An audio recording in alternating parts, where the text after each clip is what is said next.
My dear student, welcome to my channel.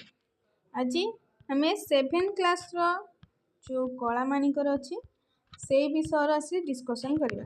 7th class first chapter हूँ कला मानिकर सप्तम श्रेणी ठीक कवि किए अभिमन्यु सामंत सिंह। प्रथम कवि विषय किसी पढ़ीदवा तापर तुम विषय पर जावा।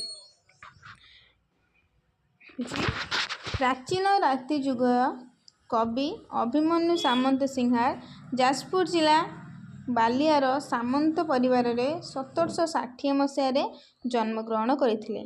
से पिलादिनरू सुंदर कविता रचना करुथिले। तांकर लेखा भितरु विदग्ध चिंतामणि, प्रेम कला, रसवती, बाघ गीत, सुलक्षणा, चढ़ई गीत, बोले हुंटी अन्यतम। कलामाणिकरे विदग्ध चिंतामणि काव्यर 67 छांदरू अणा जाइछि। एटा मन रखिबो, एटा गोटे पॉइंट है। कलामाणिकरे कोठु आसीछि? विदग्ध चिंतामणि काव्यर 67 छांदरू। एथिरे कृष्ण संध्या समय गोरुपलंकु धरी फेरिबारे विलंब हेबारु माता यशोदांक मनरे व्यस्तता प्रकाश पाइछि। एही कवितारे मातृहृदयर आवेग भरा वात्सल्य प्रेमर वास्तव चित्र प्रतिफलित हेउछि। कवि किए? अभिमन्यु सामंत सिंहार। से 1760 मसीह जन्मग्रहण करथिले। 1807 रे तांकर मृत्यु होइथिला। बुझिपाइले कवि परिचय। एबि जिबा में विषय को। कलामाणिकरे धीर खेन कानन रे कृष्ण विलंबित वात्सल्य ममता खेनी भाळुछंती मात। कलामाणिकरे निधन संखाली मोर दरिद्र पसरा अंधर लौड़ी बाबुरे हृद रत्न हरा। कलामाणिकरे मोजीव जीवन तुही नयन प्रतिमा तोते कि पासरी हेब मोर सुख सीमा। कलामाणिकरे डरू थाऊ अंधार को रखी जाऊ गोरु जनक जननी सुख काई पाई सारू। वृद्ध काले तुम होर एकई नंदन हृद ताप विनाशने तू हरि चंदन। गोटिका अधाम सर नरुचई तोते नाची लांच मागु थाऊ लबणी केमंते। तोली मु धइले गोली होई जाऊ तुही तो दुर्बल देखी काहीं पशिबई मुही। डाकिनी लोभांती बोली डरू थाऊ मने बार बार बारू थाऊ जीवा पाई बने। निशाचर मातिबार सुबुची श्रुतिक मुडंकुणी छाड़ीदेले बनकु काहींकी। झाल बहु थिबा अंगु लागी झांझी खरा श्रम पाऊ तरु तले बसी थिबु परा। नेलु नाही काई पाई तकठाऊ छता बने कंटा लागी हुए मृदु पाद चिंता।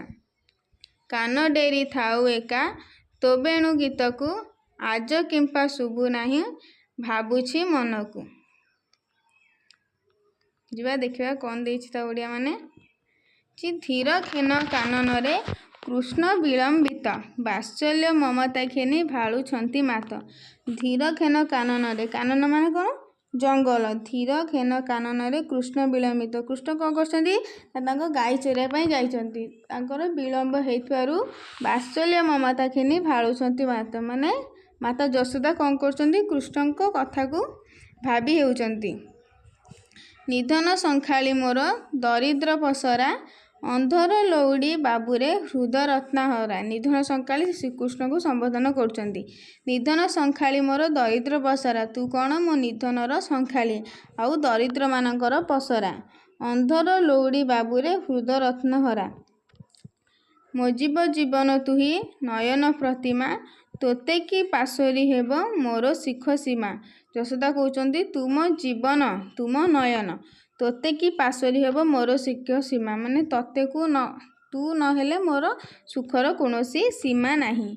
डरू थाऊ अंधार को रखी जाऊ गोरु जनक जननी सुख काई पाऊ सारू। तू अंधार को डरू थाऊ आउ गोरु को चरिया पाई जाइछु। जनक जननी सुख काई पाई सारू। तो जनक जननी माने मु तते एठी फाली हेउछि माने मने पकाउछि। वृद्ध काले तुम होर एकई नंदन हृद ताप विनाशने तू हरि चंदन। वृद्ध काले बुढ़ा समय तू कौन? मोर एकई नंदन गोटिया मात्र नंदन हृद ताप विनाशने तू हरिचंद्र। जे हृदयर ताप को विनाश करे माने हृदयर ताप को जे थंडा पकुए तू होची से हरिचंदन गोटिका अधाम सर नरुचोई तते नाची लांच मागु थाऊ लबणी के मनते गोटिका अधाम सर कौन करुच्ची ना तते रुचु नहीं तू कौन मागी थाऊ लबणी मते मागी थाऊ तोली मु धइले गोली होई जाऊ तुही तो दुर्बल देखी काई पशिब ही मुई तोली मु धोइले गोली हो जाऊ तू तते बेले मुझे जो धरते जाए तू कौन करू धाईकी पलऊ तो दुर्बल देखी तो दुर्बलता देखी मु कहीं तोते धरिबाकू जीवी डाकिनी लोभांती बोली डरू थाऊ मने बार बार बारू थाऊ जीवा पाई बने डाकिनी लोभांती बोली डरू थाऊ मने कौन कर मने डरू थाऊ बन रे जीवा पाई किंतु बार बार बारू थाऊ जीवा पाई किंतु बन को आउ थे जीवा पाई मन करी थाऊ निशाचर मातिबारे शुभुची श्रुतिक मुडंखुणी छाड़ीदेली बन को कहीं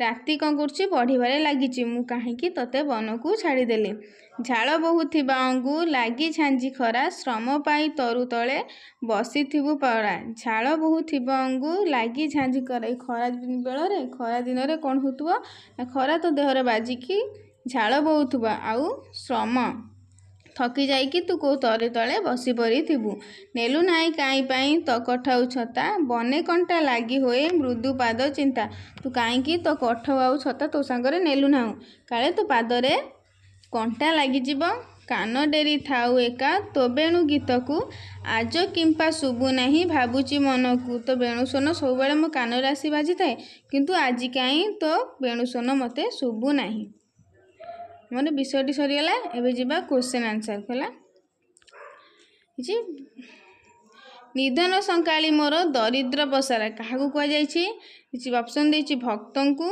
पिता को बलराम को और श्रीकृष्ण को निधन संकाली क्या कह जाए ना श्रीकृष्ण को कह जाइए अंधर लौड़ी बाबूरे पदर मुख्य अर्थ कौन माने अंधार रे बाड़ी बुलाइबा दृष्टिहीन सहारा बाड़ी बाउंसरे तैयारी स्वतंत्र बाड़ी असहायर सहाय दृष्टिहीन सहा बाड़ी कौन अंधर लौड़ी बुझिपाला बुझा नेक्स्ट क्वेश्चन को जो धीर घेन कानन रे एठारे धीरे शब्द कवितार केउ अर्थ व्यवहार होउची बालक माने लोक माने ज्ञानी माने और आस्ते आस्ते क्या कह जाइए ना बालक माने 4 नंबर कान डेरी थाऊ एका तो बेणु गीत को आज किंपा शुभु नहीं भावुची मन को यही पदरे केउ भाव प्रकाश पाई क्यों भाव प्रकाश पाई ना व्यस्त भाव जेहेतु श्रीकृष्ण फेरी ना जशोदांकर व्यस्त भाव प्रकाश पाई क स्तंभरे थिबा शब्द गुड़िकर प्रकृत अर्थ ख स्तंभरे अच्छी आस बाछि मिलवा निधन माने देखिए निधन संखाली मोर दरिद्र प्रसरा कौन माने निधन माने कौन तुम मैंने जानथिबा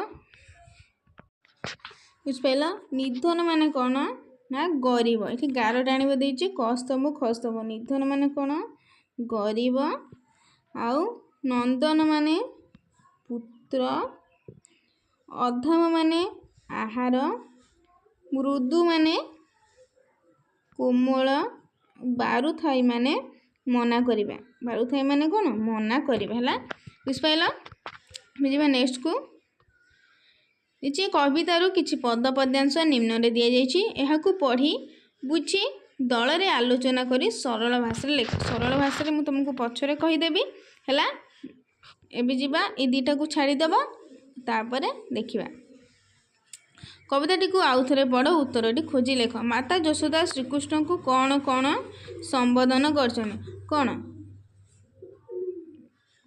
माता यशोदा कौन कौन श्रीकृष्ण संबोधन कर माता लिखिबा माता यशोदा श्रीकृष्ण को निधन संखाली अंधर लौड़ी ऋतुहार नयन आउ नंदन तापर हरिचंदन बुझिला भली संबोधन करिसंती जे श्रीकृष्णकर केउ सबु कार्य मने पकाई माता यशोदा भारी होउचंती श्रीकृष्णकर लबणी मागिबा अली करिबा जिनिस को मने पकाई कौन माता यशोदा भारी होउचंती हला कौन ना अली करिबा लबणी मागिबा हला तब देछि କବିତାର ରଚନା। ଝାଳ ବହୁଥିବା ଅଙ୍ଗୁ ଲାଗି ଝାଞ୍ଜି ଖରା, ଶ୍ରମ ପାଇ ତରୁ ତଳେ ବସିଥିବୁ ପରା। ଏହି ଦୁଇ ଧାଡ଼ିରୁ ଧ୍ୟାନ ଦେଇ ପଢ଼। ତୁମେ କ'ଣ ଭାବୁଛ କୁହ? ଝାଞ୍ଜି ଖରାରେ ତୁମେ ବାହାରେ କାମ କରୁଥିବା ବେଳେ କେଉଁ କଷ୍ଟ ଅନୁଭବ କର, ତା ଏଠାରେ ଲେଖିବ। କ'ଣ ଲେଖିବ? ଯେ ଖରା ବେଳେ ଲେଖିବ ଝାଞ୍ଜି ଖରାରେ କାମ କଲେ କଷ୍ଟ ହୋଇଥାଏ। ଆଉ କ'ଣ ହୁଏ ନା ଝାଳ ବୋହିଯାଏ। ଝାଳ ବୋହିଯାଏ। ଆଉ କ'ଣ ହୁଏ ନା ବହୁତ ଥକି ଯାଇଥାନ୍ତି। ହେଲା, ବୁଝିପାରିଲ? ତାହେଲେ 2 ନମ୍ବର। କେବେ ଶ୍ରମିକମାନେ ଏପରି ଝାଞ୍ଜି ଖରାରେ କାମ କରୁଥିବା ବେଳେ ଦେଖିଛ କି? ଯଦି ଦେଖିଛ ତେବେ ସେମାନଙ୍କର ଅନୁଭବକୁ ସାଙ୍ଗସାଥୀଙ୍କ ସହ ଆଲୋଚନା କର। କ'ଣ ଲେଖିବ ଏଇଠି? ଲେଖିବ କି ନା ଝାଞ୍ଜି ଖରାରେ, ଆଗ ଲେଖିଦେବ ଝାଞ୍ଜି ଖରାରେ କାମ କରୁଥିବାର ଲୋକମାନେ, ଶ୍ରମିକମାନେ ବହୁତ କଷ୍ଟ ପାଇଥାନ୍ତି, କିନ୍ତୁ ପରିଶ୍ରମ ସେମାନଙ୍କର କର୍ତ୍ତବ୍ୟ ହୋଇଥାଏ। ହେଲା, କ'ଣ ନା କର୍ତ୍ତବ୍ୟ ହୋଇଥାଏ। ବୁଝିପାରିଲ ନା? ଯେ ନେକ୍ସଟ କୋଡ଼କୁ କିଛି ଅନୁମାନ ଓ ଭାବନା। ତୁମେ ସବୁ ମିଳିମିଶି ଆଲୋଚନା କର। ଶ୍ରୀକୃଷ୍ଣଙ୍କ ଫେରିବା ବିଳମ୍ବ ହେବା ଦେଖି ମାତା ଯଶୋଦା ଯେପରି ବିଚଳିତ ହେଉଥିଲେ, ସେହି ତୁମ ମା ତୁମ ପାଇଁ କେବେ ବ୍ୟସ୍ତ ହେବାର ଅନୁଭବ କରିଛ କି? ଯଦି ସେପରି ଅନୁଭବ ଥାଏ ନିଜ ଭାଷାରେ ଲେଖିବ। ବୁଝିପାରିଲ? ତ ମା ଯଦି କୌଣସି ବାହାରକୁ ସ୍ଥାନକୁ ଯିବ, ତ ମା ଅସୁବିଧା ମାନେ ବ୍ୟସ୍ତ ହୋଇଯାଇଥିବେ, ସେଇ ବିଷୟରେ ତୁମେ ବର୍ଣ୍ଣନା କରି ଲେଖିବ। ଯଦି ତୁମକୁ ଶ୍ରୀକୃଷ୍ଣଙ୍କ ସହ କଥାବାର୍ତ୍ତା ହେବାର ସୁଯୋଗ ମିଳନ୍ତା, ତେବେ ତୁମେ ତାଙ୍କୁ କ'ଣ କ'ଣ ପଚାରନ୍ତ? କ'ଣ କ'ଣ ପଚାରନ୍ତ ସବୁ ଲେଖିବ। ମୁଁ ବି ଯଦି ମୋ ଏକ୍ସପିରିଏନ୍ସରୁ ମୁଁ କହୁଛି, ମୁଁ ଯଦି ଶ୍ରୀକୃଷ୍ଣଙ୍କୁ ମିଳିଥାନ୍ତି, କାରଣ ମୋର ଦେବତାକୁ ଶ୍ରୀକୃଷ୍ଣଙ୍କୁ ଟିକେ ଅଧିକ ମାନେ, ଜାଣିଥିବ ହେଲା, ଶ୍ରୀକୃଷ୍ଣ ମୁଁ କିନ୍ତୁ ଅଧିକ ମାନେ। କ'ଣ ପଚାରେ ମାନେ ଶ୍ରୀକୃଷ୍ଣଙ୍କ ବାଲ୍ୟକାଳର କଥା, ବାଲ୍ୟକାଳର କଥାକୁ ପଚାରିଥାନ୍ତି। ଆଉ କ'ଣ ଶ୍ରୀକୃଷ୍ଣଙ୍କ ଜନ୍ମ କିପରି ହେଇଥିଲା, ତାଙ୍କର ମୃତ୍ୟୁ କିପରି ହେଇଥିଲା। ବୁଝିପାରିଲ? ଜନ୍ମ ମୃତ୍ୟୁ ସବୁ ପଚାରିଥାନ୍ତି। କିଛି ଶବ୍ଦ ରୂପ, ଯେପରି ଜନକ ଜନନୀ ମିଳିଲେ ଜନକ ଜନନୀ ହେଉଛି, ସେପରି ବୃକ୍ଷ ଭିତରେ ଦିଆଯାଇଥିବା ଶବ୍ଦମାନଙ୍କୁ ବାଛି ଯୋଡ଼ିବା। ଏଇଟା କେମିତି ହେବ? ମାତାର କ'ଣ ହେବ? ମାତାର କ'ଣ ହେବ କହିଲା ଦେଖି? ଏଇଟା ମାତାର ହେବ, ମାତାର ହେବ ପିତା, ଭଲର କ'ଣ ହେବ ମନ୍ଦ, ଆଉ ଗଛର ପତ୍ର, ପଇସାର ଟଙ୍କା, ଫଳର ଫୁଲ, ଦିନର ରାତି, ଆଉ ହସର କାନ୍ଦ। ବୁଝିପାରିଲ? ଏତିକି ବାସ୍, ଲତାଟା ବହଳିଯିବ, ନୁହେଁ କି? ଯିବା ନେକ୍ସଟକୁ। ଯେ ଶବ୍ଦ ସହ ଶବ୍ଦ ସମ୍ପର୍କ। ଶ୍ରୀକୃଷ୍ଣଙ୍କ ସହିତ ସମ୍ପର୍କ ଥିବା ଶବ୍ଦ ଗୁଡ଼ିକ ମନେ ପକାଇବା। ବେଣୁ, ଆଉ ଗୋଟେ କ'ଣ ଲେଖିବ? ମୟୂର, ଗାଈ, ଯଶୋଦା, ହେଲା ତାଙ୍କର ସାଙ୍ଗମାନେ ବା ଗୋପ ବାଳକ। ବୁଝିପାରିଲ? କ'ଣ ଲେଖିବ? ଗୋପ ବାଳକ। ଆଉ କ'ଣ? ଆଉ କିଏ ମନେ ପକେଇଲା ଦେଖିଆ? ମୟୂର ତ ଲେଖିଛ ନା? ଆଉ କ'ଣ? ଗାଈମାନେ ବି ଲେଖିଛ। ଆଉ ଶ୍ରୀକୃଷ୍ଣଙ୍କର କିଏ ମନେ ପକେଇଲ? ଆଉ ହେଲେ ଲବଣୀ। ବୁଝିପାରିଲ? ଆଉ କ'ଣ? ଲବଣୀ, ଆଉ କଠଉ, ଆଉ କ'ଣ? ଛତା। ବୁଝିପାରିଲ? ଏତିକି ଲେଖିଦେବ। କିଛି ପଦ୍ୟାଂଶ ମିଳନ। निम्न क स्तंभ ख स्तंभ पद्यर केतक धाड़ी दि जाइछि जो धाड़ी सह जार संपर्क अछि ताहाकू गार टाणिबा। नेलु नाही काई पाई तो खोटऊ छता कौन बने कंटा लगी थाए मृदु पाद चिंता। वृक्ष काले वृद्ध काले तुमर एकई नंदन हृद ताप विनाशने तुहरी चंदन। डरु थाउ अंधार को दखी जाऊ गोरु जननी जनक जननी सुख काई पाई सारू। निधन संखाली मोर दरिद्र पसरा अंधर लौड़ी बाबुरे हृद रत्न हरा। निशाचर मातिबारे शुभुची श्रुतिक मुडंकुणी छाड़ीदेली बन को कहीं बुझिपाल। नेक्स्ट को जेपरी वात्सल्य सह ममता शब्द रे जोड़ी होइछि सेपरी पद मध्य आउ किछि शब्द जोड़ी ताकू बाछि लेख। वात्सल्य ममता से कौन लिखिब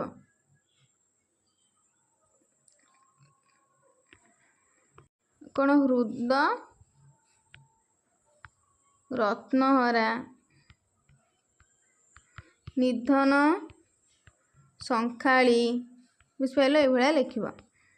तापर देखिए रूप बदलाई लेख ये पाठर कौन गोटे पद को नहीं अनुच्छेद लिखा। डरु थाऊ अंधार को रखी जाऊ गोरु किंबा आज किंबा शुभु नाई भावुची मन को। यशोदा विषय में प्रथम किसी कवि परिचय लिख तापर पद्य अनुच्छेद आरंभ कर तापर ये जो दी पद आम नेक्स्ट क्लास रे देखा। Thank you.